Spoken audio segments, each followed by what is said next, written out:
할렐루야. 주 예수의 은혜와 평강이 있을지어다. 아멘. 자, 9절에 따라서 합시다. 이 비유로 예수님께서 말씀하실 때 비유로 말씀하셨어요. 이 비유는 굉장히 중요합니다. 성경 해석에 있어서 이 복음서뿐만 아니라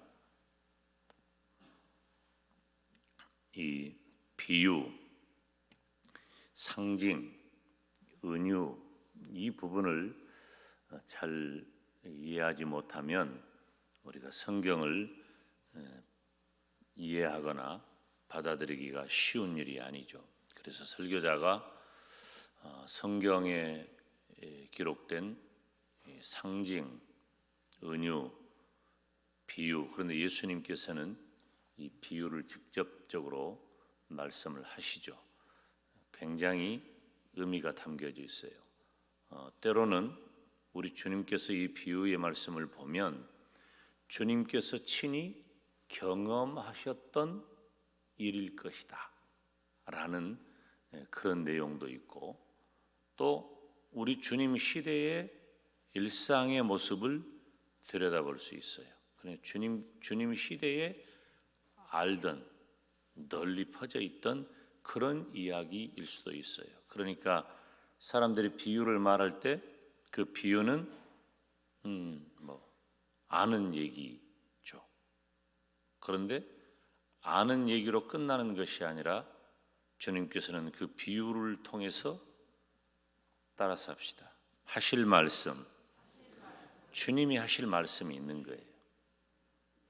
굳이 비유로 말씀하신 이유는 그 비유를 통해서 하실 말씀이 있는 거죠. 오늘 또 우리 주님께서 비유로 말씀하셔요. 자, 우리 주님은 십자가로 향하여 가고 계시죠. 자, 비유로 말씀하셨다는 것은 무엇을 깨닫게 해주는 거겠어요? 이제 내가 너희들의 죄를 위하여 나의 몸을 던질 때가 되었다라고 하는 것을 알려주는 의도예요. 비유의 말씀을 통해서. 여기 비유의 말씀을 보면 한 사람이 포도원을 만들어 가지고 농부들에게 새로 주고 먼 곳으로 갔어요. 농부들은 열심히 일을 했겠죠. 일을 해서 소출이 있을 때가 되니까 이제 주인이 그 농부들에게 너희들이 농사한 것 가지고 새를 나에게 달라. 그 소출의 일부를 나에게 달라. 그렇게 요청을 합니다. 그런데 여기 말씀을 보면 10절, 11절, 12절 보면은 한번 살펴보면 10절에서는 농부들이 종을 심히 때리고 거저 보냈다 그랬죠? 그러면 11절에서는 어떻게 했어요? 심히 때리고 능욕하고 거저 보냈다. 12절에서는 이도 상하게 하고 내어 쫓았다. 근데 이 말씀을 보면은 제가 이 주석 말씀을 살펴보니까 10절, 11절, 12절이 단계적으로 심해져요. 그러니까 10절에서는 매질을 한 거죠. 심히 때린 거죠. 그리고 쫓았어. 두 번째는 11절에서는 능욕을 주었어요. 치욕을 당하게 했단 말이에요. 12절에서는 상했다 그랬잖아요. 이 말씀을 보니까 외상을 입을 정도로, 그러니까 굉장히 매를 때려도 더 심하게 때린 거죠. 외상을 입을 정도로 이제 이렇게 하면 안 보내겠지라고 하는 의도가 10절부터 11절, 12절 더 강화되는 거예요. 여러분, 범죄한 우리 인생은요, 우리 하나님께서 주신 은혜와 사랑과 축복을 거부합니다. 그 단계가 완강해지는 거예요. 죄가 인간 세상에 들어오고 그 죄로 인하여 우리 인간 존재가 타락하게 됩니다. 죄의 결과가 타락과 사망이에요. 죄가 들어오니까 그 죄로 인하여 삶이 타락하게 되고 결국은 온전한 멸망의 길로 가게 되는 것이죠. 자, 그러니까 포도원 주인이 어떻게 했습니까? 13절 말씀이 굉장히 중요해요. 우리가 한번 읽어봅니다. 시작. 포도원 주인이 가로되 어찌할꼬 내 사랑하는 아들을 보내리니 저희가 혹 그는 공경하리라. 아멘. 자, 여러분 보세요. 지금 이 포도원 주인이 포기한 게 아니에요. 이제는 누구를 보내려고 합니까? 아들을 보내는 거예요. 그런데 여기 아들을 표현할 때 내 사랑하는 아들 그랬어요. 우리 성경에는 사랑하는 아들이라고 번역이 되었지만 원어의 의미를 보면은 사랑하는 이라는 의미와 함께 유일한 이라는 의미가 있어요. 유일한. 나중에 농부들이 이야기하는 내용을 살펴보니까 어떤 내용입니까?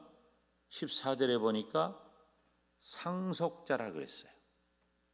상속자니까 그 상속자를 죽여버리고 그 유업을 우리가 가져버리자. 그러니까 유일한이라고 하는 해석도 분명한 해석이 되는 것이겠죠. 사람들의 반응은 첫 번째, 두 번째, 세 번째, 이 아들을 보내면 원래 주인의 의도는 이 아들은 나를 대신해서 간다는 것을 더 명확히 하니까 공경할 것이다 했는데 마음이 어떻게 되었어요?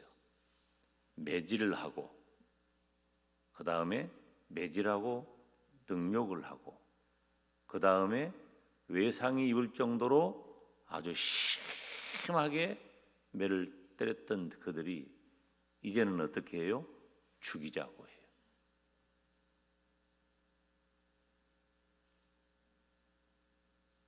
여러분, 이 우리 인간의 죄악이에요. 우리는 우리의 죄가 얼마나 더 단계적으로 깊어져 가는지를 모르는 채 깊은 죄악의 수렁 가운데 빠져 있습니다. 저와 여러분에게 예수 그리스도께서 이 땅에 오셔서 죄를 구원하신 그 은혜가 아니었다면 우리는 헤어나올 수 없는, 단계적으로 헤어나올 수 없는 더 무겁고 중하고 해결할 수 없는 고통과 지옥 속에 우리는 살아갈 수밖에 없다는 거예요. 우리 주님께서 오신 거죠.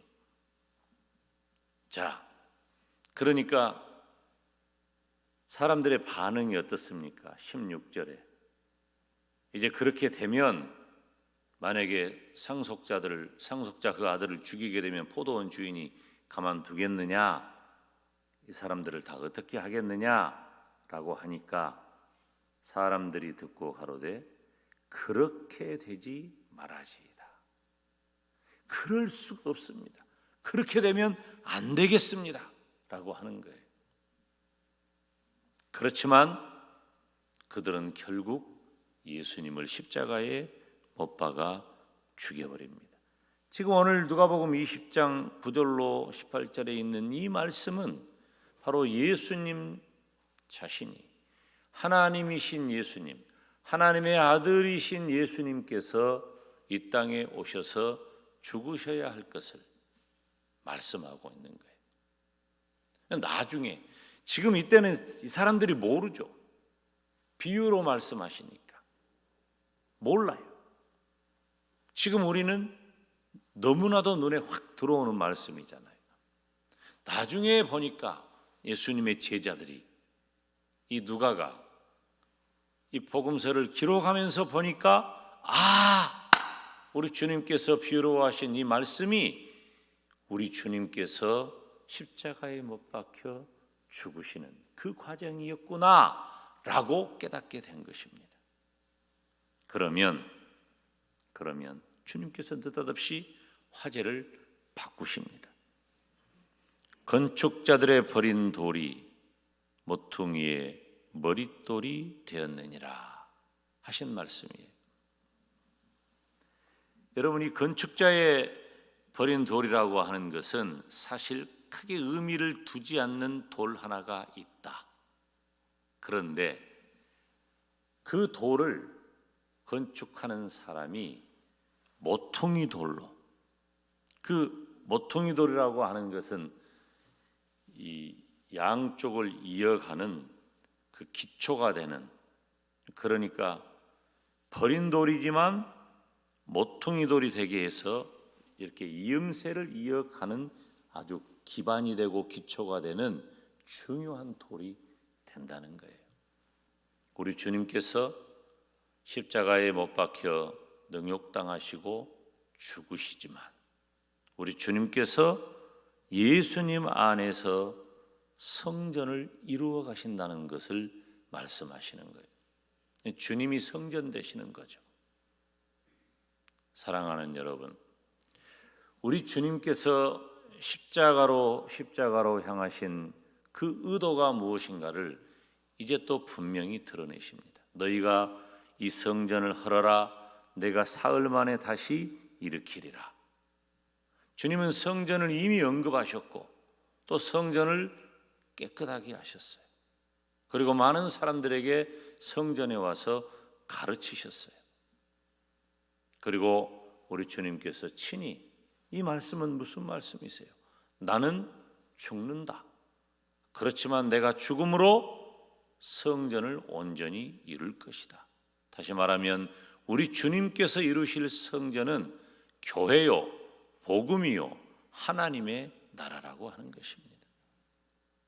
사랑하는 여러분, 우리는 방금 부족한 종이 전한 말씀의 지식으로 가득합니다. 모르는 사람이 없어요. 이제 2000년이 지난 지금 수많은 주의 종들을 통해서 이 말씀의 의미가 무엇인지 분명히 해석하고 전달받은 경험이 너무 많습니다. 우리가 오늘 본문의 말씀을 모르는 분은 이 새벽에 저는 아무도 없다고 봅니다. 자, 이 내용을 아는 것만으로는 결코 충분하지 않아요.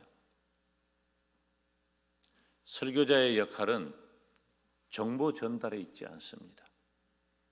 제가 여러분들에게 무슨 지식에 지식을 하나 더하기 위해 이 자리에 있는 것 아니에요. 물론 지식에 지식을 더하도록 전달하여서 여러분들이 전달된 그 말씀을 마음에 새기고 여러분들의 삶이 변화하는, 그래서 정보 전달이 아니라 삶의 변화를 원하는 메시지가 설교의 목표라고 하는 거예요.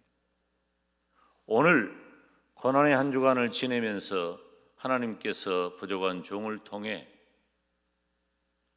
포도원 주인이 첫 번째 종, 두 번째 종, 세 번째 종, 그리고는 아들을 보내는 이 과정을 통해서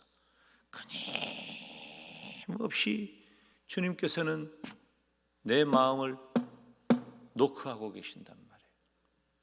그런데 우리는 더 완강하게 거부하고 있지는 않습니까?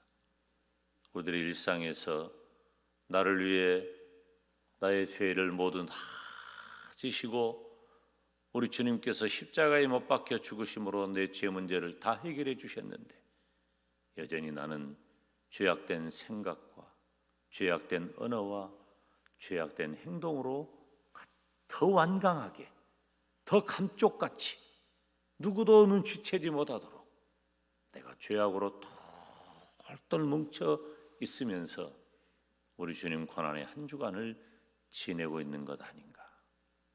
우리 주님이 주신 기회입니다. 우리 주님께서는 버림받은 그 돌이 모퉁이 돌이 되어 성전을 이루어가는, 건축물을 온전히 이루어가는 중요한 기초석이 되십니다. 저와 여러분이 다 허물어졌습니다. 우리의 죄악으로 인하여 모두 다 허물어졌지만 모퉁이 돌 대신 예수님을 내 마음에 모시고 내 마음의 성전을 아름답게 잘 건축해서 버려져서 쓸데없어 밟히고 걸리고, 여러분 버린 돌은요 쓰임받지 못하잖아요. 걸림돌밖에 안 돼요. 건축자의 버린 돌은 쓸모없어 걸림돌밖에 되지 않아요. 그런데 건축자가 모퉁이 돌로 세우면 집을 세워가는 중요한 돌이 되는 것입니다.